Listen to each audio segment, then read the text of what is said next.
जय श्री राधे कृष्णा। आज मैं आप सभी को मार्गशीर्ष मास के चौथे एवं पांचवें अध्याय की कथा सुनाऊंगी। नैमिषारण्य क्षेत्र की बात है। सूत जी स्वस्थ चित्त से अपने आसन पर बैठे हुए थे। उस समय भगवान की अमृतमयी लीला कथा के रसिक उसके रसास्वादन में अत्यंत कुशल शौनकादिक ऋषियों ने सूत जी को प्रणाम करके उनसे यह प्रश्न किया। ऋषियों ने पूछा, सूत जी, धर्मराज युधिष्ठिर जब मथुरा मंडल में अनिरुद्ध नंदन और हस्तिनापुर में अपने पौत्र परीक्षित का राज्याभिषेक करके हिमालय पर चले गए, तब राजा परीक्षित ने कैसे कैसे कौन कौन सा कार्य किया। सूत जी बोले, शौनकादिक ऋषियों, जब धर्मराज युधिष्ठिर आदि पांडवगण स्वर्गारोहण के लिए हिमालय चले गए, तब सम्राट परीक्षित एक दिन मथुरा गए। उनकी इस यात्रा का उद्देश्य इतना ही था कि वहां जाकर ब्रजनाभ से मिलजुल आएं। जब ब्रजनाभ को यह समाचार मालूम हुआ कि मेरे पिता तुल्य परीक्षित मुझसे मिलने के लिए आ रहे हैं, तब उनका हृदय प्रेम से भर गया। उन्होंने नगर से आगे बढ़कर उनकी आगवानी की, चरणों में प्रणाम किया और बड़े प्रेम से उन्हें वे अपने महल में ले आए। वीर परीक्षित भगवान श्री कृष्ण के परम प्रेमी भक्त थे। उनका मन नित्य निरंतर आनंद घन श्री कृष्ण चंद्र में ही रमता रहता था। उन्होंने भगवान श्री कृष्ण के प्रपौत्र ब्रजनाभ का बड़े प्रेम से आलिंगन किया। इसके बाद अंतःपुर में जाकर भगवान श्री कृष्ण की पत्नियों को नमस्कार किया। श्री कृष्ण पत्नियों ने भी सम्राट परीक्षित का अत्यंत सम्मान किया। वे जब आराम से बैठ गए, तब उन्होंने ब्रजनाभ से यह बात कही। राजा परीक्षित ने कहा, तुम्हारे पिता और पितामहों ने मेरे पिता पितामहों के बड़े बड़े कष्टों से बचाया है। मेरी रक्षा भी उन्होंने ही की है।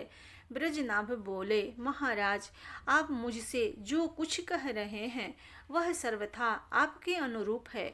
आपके पिता ने भी मुझे धनुर्वेद की दीक्षा देकर मेरा महान उपकार किया है, इसलिए मुझे किसी बात की तनिक भी चिंता नहीं है, क्योंकि उनकी कृपा से मैं क्षत्रियोचित सूरवीरता से भली भांति संपन्न हूँ। मुझे चिंता है तो केवल एक बात की, सचमुच वह बहुत बड़ी चिंता है। आप उसके संबंध में कुछ विचार कीजिए। वह चिंता यह है कि यद्यपि मैं मथुरा मंडल के राज्य पर अभिषिक्त हूँ, तथापि मैं यहाँ निर्जन वन में ही रहता हूँ। इस बात का मुझे कुछ भी पता नहीं है कि यहाँ की प्रजा कहाँ चली गई, क्योंकि राज्य का सुख तो तभी है जब प्रजा रहे। जब ब्रजनाभ ने परीक्षित से यह बात कही, तब उन्होंने ब्रजनाभ का संदेह मिटाने के लिए महर्षि सांडिल्य को बुलवाया। यही महर्षि सांडिल्य पहले नंद आदि गोपों के पुरोहित थे। परीक्षित का संदेश पाते ही महर्षि सांडिल्य वहां आ पहुँचे। ब्रजनाभ ने विधि पूर्वक उनका स्वागत सत्कार किया और वे एक उच्च आसन पर विराजमान हुए एवं उनको सांत्वना देते हुए कहने लगे। सांडिल्य ने कहा, प्रिय परीक्षित और ब्रजनाभ, मैं तुम लोगों से ब्रजभूमि का रहस्य बतलाता हूँ। तुम एकाग्रचित होकर सुनो। ब्रज शब्द का अर्थ है व्याप्ति। व्यापक होने के कारण ही इस भूमि का नाम ब्रज पड़ा है। सत्य, रज, तम, इन तीन गुणों से अतीत जो पर ब्रह्मा हैं वही व्यापक हैं, इसलिए उसे ब्रज कहते हैं। वह सदानंद स्वरूप परम ज्योतिर्मय और अविनाशी हैं। जीवन मुक्त पुरुष उसी में स्थित रहते हैं। इस पर ब्रह्मा स्वरूप ब्रज धाम में नंद नंदन भगवान श्री कृष्ण का निवास है। उनका एक एक अंग सच्चिदानंद स्वरूप है। वे आत्मकाम हैं। प्रेम रस में डूबे हुए रसिक जन ही उनका अनुभव करते हैं। गौवें, ग्वाल बाल, गोपियां और उनके साथ लीला विहार आदि ये सब के सब यहाँ नित्य प्राप्त है। इसी से श्री कृष्ण को आप्तकाम कहा गया है। भगवान श्री कृष्ण की यह रहस्यमयी लीला प्रकृति से परे है। वे जिस समय प्रकृति के साथ खेलने लगते हैं, उस समय दूसरे लोग भी उनकी लीला का अनुभव करते हैं। प्रकृति के साथ होने वाली लीला में ही रजोगुण, सत्वगुण और तमोगुण के द्वारा सृष्टि, स्थिति और प्रलय की प्रतीति होती है। इस प्रकार यह निश्चय होता है, भगवान की लीला दो प्रकार की है, एक वास्तविक और दूसरी व्यवहारिक। तुम दोनों भगवान की जिस लीला को देख रहे हो, यह व्यवहारिक लीला है। यह पृथ्वी और स्वर्ग आदि लोक इसी लीला के अंतर्गत है। इस पृथ्वी पर यह मथुरा मंडल है, यही वह ब्रजभूमि है जिसमें भगवान की वह वास्तविक रहस्यमय लीला गुप्त रूप से सदा होती रहती है। वह कभी कभी प्रेम पूर्ण हृदय वाले रसिक भक्तों को सब ओर दिखने लगती है। कभी 28वें द्वापर के अंत में जब भगवान की रहस्य लीला के अधिकारी भक्तजन यहाँ एकत्र होते हैं, जैसा कि इस समय भी कुछ काल पहले हुए थे, उस समय भगवान अपने अंतरंग प्रेमियों के साथ अवतार लेते हैं। उनके अवतार का यह प्रयोजन होता है कि रहस्य लीला के अधिकारी भक्तजन ही अंतरंग परिकारों के साथ सम्मिलित होकर लीला रस का आस्वादन कर सकें।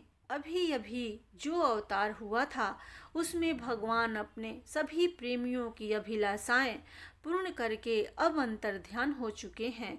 इससे यह निश्चय हुआ कि यहाँ पहले 3 प्रकार के भक्तजन उपस्थित थे। जो नित्य पार्षद हैं, वे यद्यपि यहाँ गुप्त रूप से होने वाले नित्य लीला में सदा ही निमग्न रहते हैं, परंतु जो उनके दर्शन के अधिकारी नहीं हैं, ऐसे पुरुषों के लिए वे अदृश्य हो गए हैं। जो लोग व्यवहारिक लीला में स्थित हैं, वे नित्य लीला का दर्शन पाने के अधिकारी नहीं हैं। इसलिए यहाँ आने वालों को सब ओर निर्जन वन सूना ही सूना दिखाई देता है, क्योंकि वे वास्तविक लीला में स्थित भक्तजनों को देख नहीं सकते। इसलिए ब्रजनाभ, तुम्हें तनिक भी चिंता न करनी चाहिए।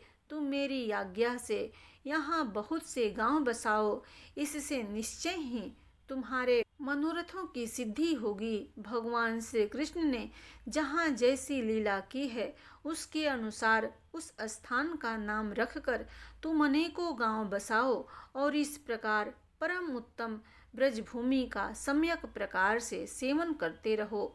गोवर्धन, दीर्घपुर, मथुरा, महावन, नंदीग्राम और बरसाना आदि में तुम्हें अपने लिए छावनी बनवानी चाहिए और उन स्थानों में रहकर भगवान की लीला के स्थल, नदी, पर्वत, कंदरा, सरोवर और कुंड तथा कुंजवन आदि का सेवन करते रहना चाहिए।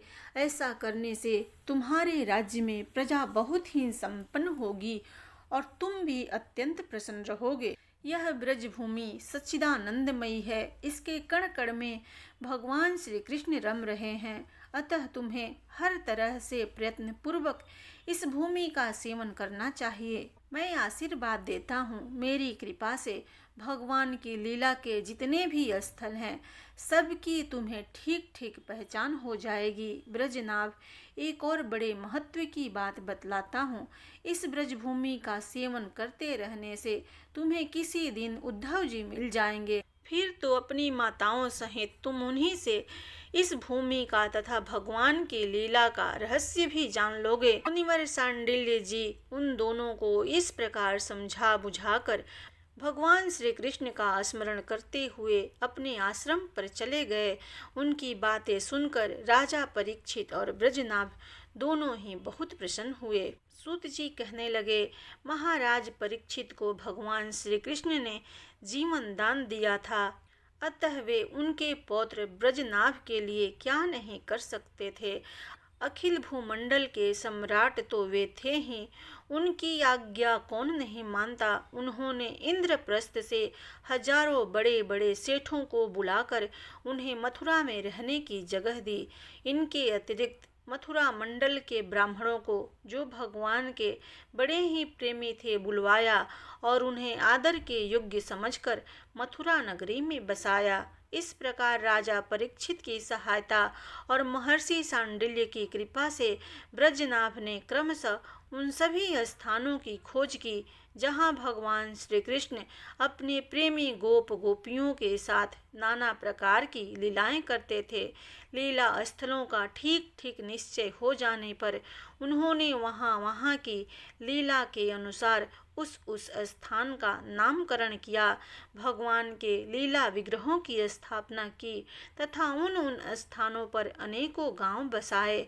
स्थान स्थान पर भगवान के नाम से कुंड और कुएं खुदवाए, कुंज और बगीचे लगवाए, शिव आदि देवताओं की स्थापना की। प्रेम से बोली।